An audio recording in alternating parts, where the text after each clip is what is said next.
We wish you a Merry Christmas. We wish.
you kept your wits about you.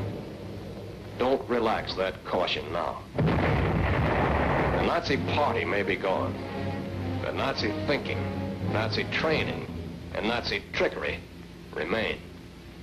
The German lust for conquest is not dead. It's merely gone undercover.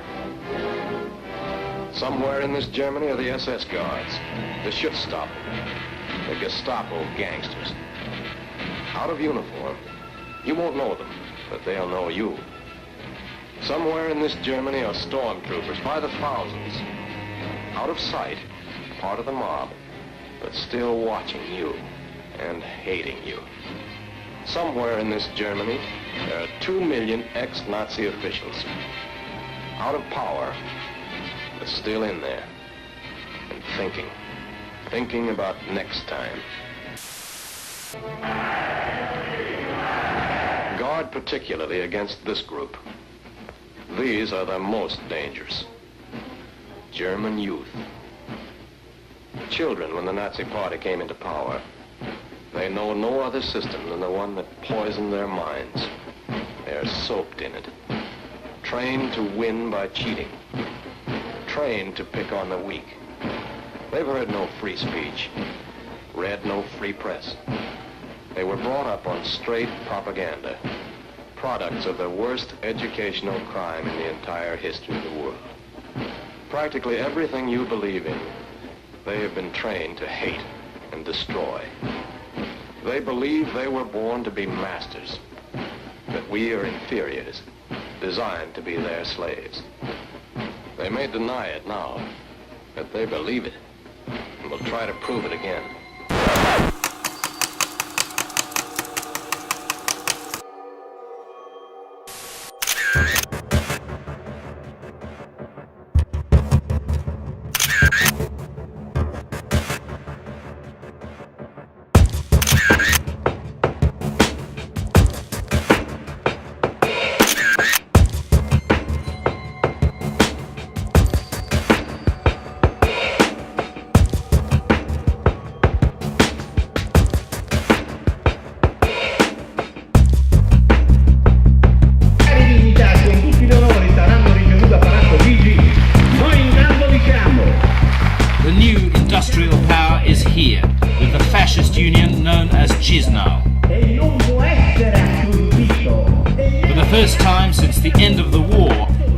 Themselves with access to power at the highest level.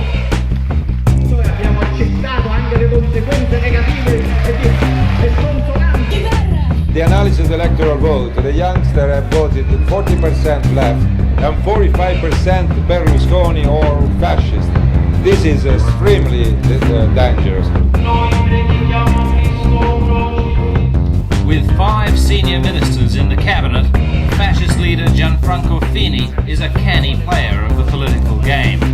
The National Alliance control a majority on Rome's city council. This was the same man who was shown on TV recently commemorating the dead who fell in the march on Rome that brought Mussolini to absolute power.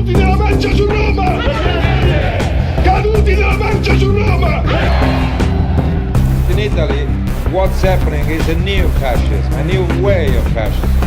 The media revision of Italian history has already begun. It's 50 years since the Germans pulled out of Italy, helped on their way by the odd punch from the local population. The Americans were coming, and democracy was on the way. Italian TV marked the anniversary by showing for the first time the corpse of the fascist dictator Benito Mussolini, strung up after death alongside his lover, Claretta Petacci. If it had happened in previous years, nothing good would have been said about the late dictator. Now, with the fascists inside the government, state TV invited the party's veteran ideologue, Giano Acame, to comment on the footage. His praise for Mussolini caused a storm, but he's unrepentant. Nicola Cucullo is the new mayor of Chieti, elected last December in a landslide vote. The man who, as mayor, now visits Chieti's schools to lecture them about the importance of cleanliness and right living is the same whose alleged views on Hitler caused a storm recently in the national press. Mayor Cuculo was quoted as saying Hitler was the most intelligent man of the century, but his mistake with the Jews was not to have fried them all. Cuculo's response to the controversy? An attack on the journalist who wrote the story. Nessuna controversia, nessuna versione.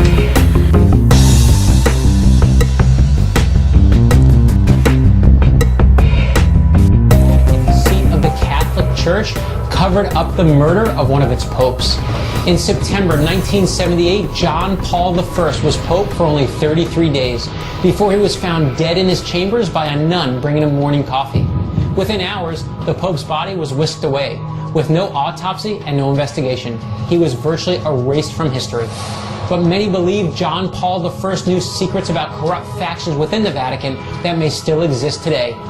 Is the Vatican harboring secrets so dangerous that it was willing to kill one of its own popes to hide them?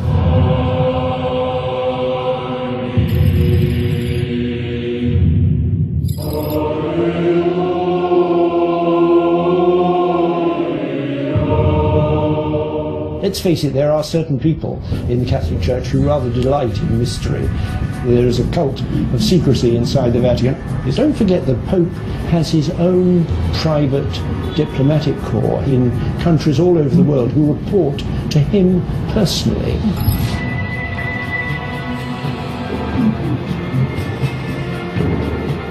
Vatican City was established in 1929 under Prime Minister Benito Mussolini. He knew that the church was powerful and that he needed the support of its followers. So Mussolini attempted to show support publicly, and that's why he gave the church absolute freedom. You see, the Vatican isn't just a city. It's not even a state. The Vatican is actually its own country. It's smaller than Disney World, but as its own sovereign state, the Vatican gets to make its own rules. Vatican City contains the Church of St. Peter, the Sistine Chapel, and it serves as the home of the Pope, who rules over 1 billion Catholics. But only about 800 members of the church live in the 0.2 square miles that make up the Vatican. And out of this small country and its ruler, the Pope, come laws and doctrines that shape behavior across the globe. This small country and its ruler, the Pope, come laws and doctrines that shape behavior across the globe. Pope John Paul I had a reputation as a kind and gentle man. At the time, a scandal in the Vatican banking system was just beginning to take root, and it's possible that he felt he would be inheriting what he knew was a corrupt system.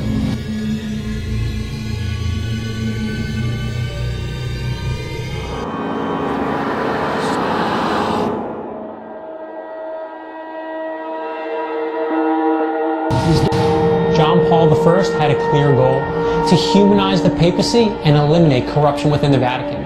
He made his plans to clean house very public, and it may have cost him his life. Perhaps the one person who really knows what happened is Sister Vincenza, the first person to find the Pope the morning of death.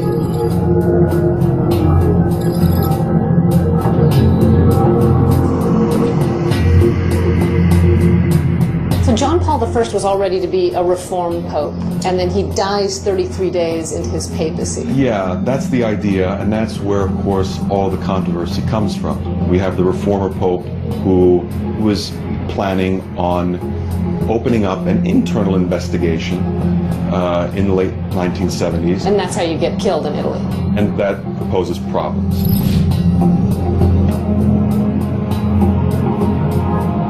By canon law, by the law that governs this sovereign city, no autopsy can be performed on the pontiff. And one could look at it perhaps as laws then that are created precisely for convenience. They're sort of not even loopholes, they foresee loopholes. So they're set up. You're suggesting that they set up the law that you can't do an autopsy on a pope to protect anyone from controversy when a pope dies. Yeah. So they're set up. So they're set up. So they're set up. So they're set up.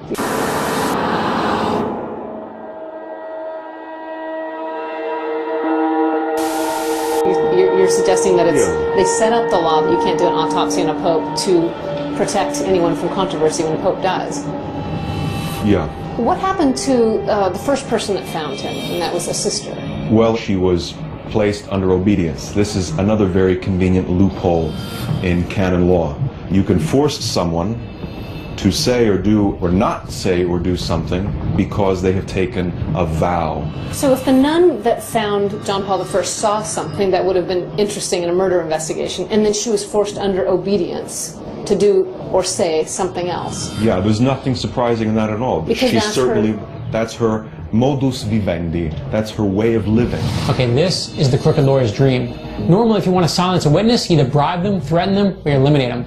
But if the witness you want to silence happens to be a nun, all you got to do is call for the vow of silence. It's one thing to obey a human being. It's another thing to obey God, who speaks through a human being. And when God speaks through a human being, and he happens to be your boss at the Vatican, and he goes directly against the Ten Commandments, you still listen to the guy. Out of respect for the deceased pontiff, etc., no comment would be made. So this whole obedience thing, the being a law and a country unto itself, being able to keep confessions secret, they really have an incredible system. Yes, probably the world's most developed, complex, and airtight system that could possibly function. I mean, has anyone decided recently, you know, it's time for this thing to stop being? Again, going back to John Paul I, it would seem that he made an attempt, and unfortunately he died a month later. Do you think the Vatican is corrupt? Yeah, most definitely. But that shouldn't be surprising or shocking at all, because that has been all of its history. Corruption is something which has existed since the beginnings, since the Roman Empire itself, and it was maintained through the history of the Vatican, through the history of the Church. So whether or not someone took out John Paul I in 1978, it would be pretty much the status quo of the rest of history which has preceded us. According to Eric, corruption isn't anything rare in the Vatican, it's the default setting. The popes are not only buried underneath St. Peter's Basilica, there's more than one whose body's somewhere on the bed of the Tiber. So even if this were to have happened, if they weren't natural causes that provoked the demise of John Paul I, it wouldn't be the first time in history. It's strange to me that you're not surprised by the fact that a pope may have been murdered. No, unfortunately, I'm not surprised. In a case like that in America, say, it seems like eventually witnesses would start to talk, someone would feel guilty, someone would brag about it, someone would confess, but you're saying... We're in Rome. In Rome? We're not in America. When people think of the Vatican, they think of the Sistine Chapel and St. Peter's Basilica, some of the most important places in all of Catholicism. But we've discovered that behind the history and the majesty may lie dark and sinister forces who may even be responsible for killing one of their own popes. So how could one of the world's most highly visible organizations keep such an explosive crime covered up? It is not as hard as you think.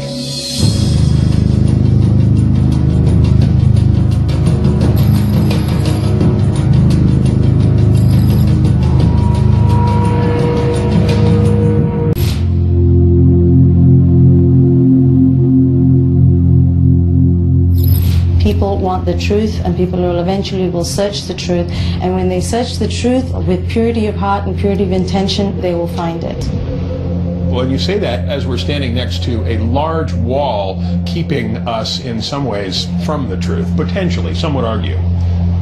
It's an ancient wall, it's a protection. The Vatican is a separate state, so it does have marked boundaries. They're just like any government that has some classified information. Governments do that all the time.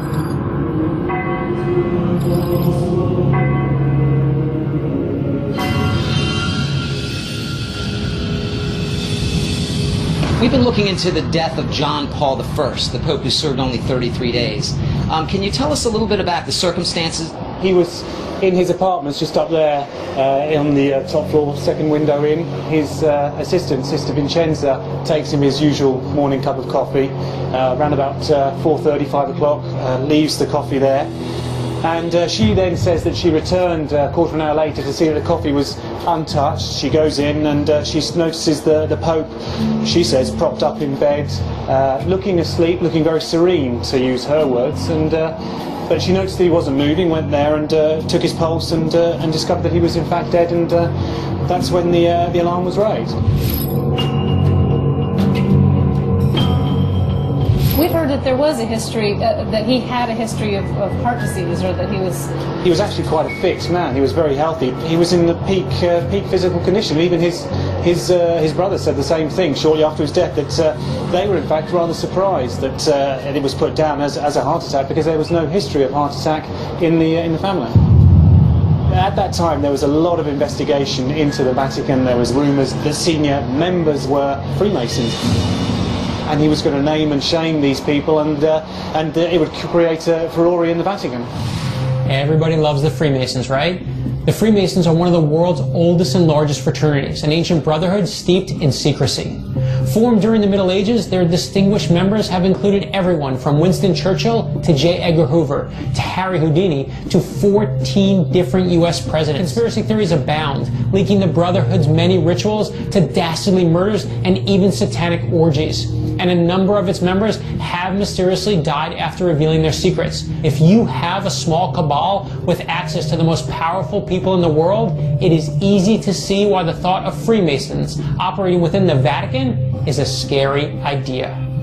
He was going to name Freemasons? Several senior members were Masons. Obviously that's against the Church's canon law. You can't be a Freemason and a member of the Vatican.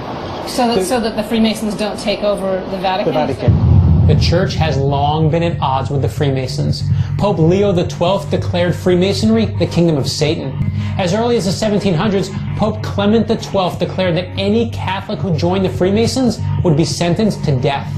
But apparently, even the death penalty wasn't a strong enough deterrent, because it was recently reported that the Freemasons have an expansive presence, splitting the Vatican into 8 different territories, each run by a different Masonic lodge. This means there are powerful Masonic leaders with agendas potentially separate from the Church, with the ability to influence major Vatican decisions. So suddenly, the Pope comes by and wants to get rid of all the Masons? You can see why someone would have wanted to take a shot at the Pope first. I can imagine these people you've described wanting John Paul I dead, but would they murder a Pope? I mean, wouldn't they be frightened of what would happen to them?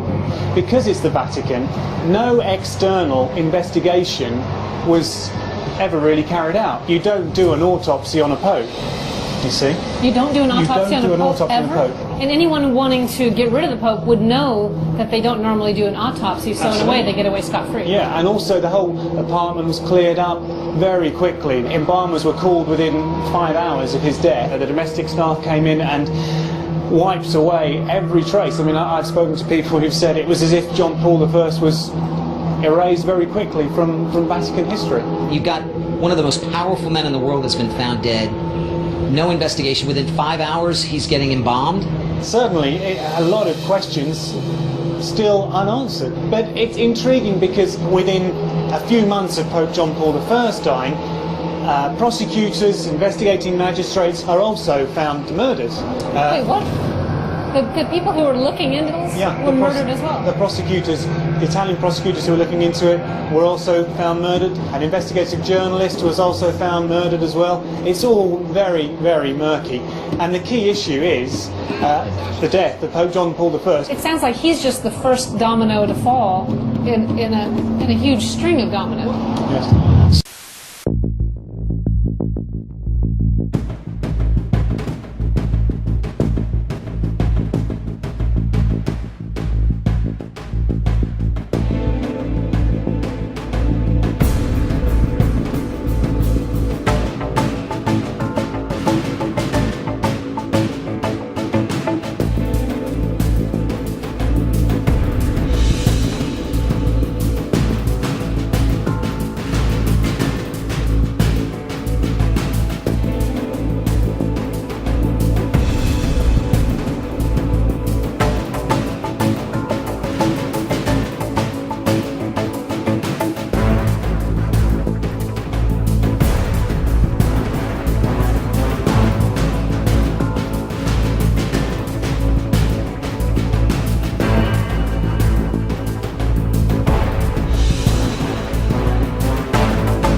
men who fell in the march on Rome that brought Mussolini to absolute power.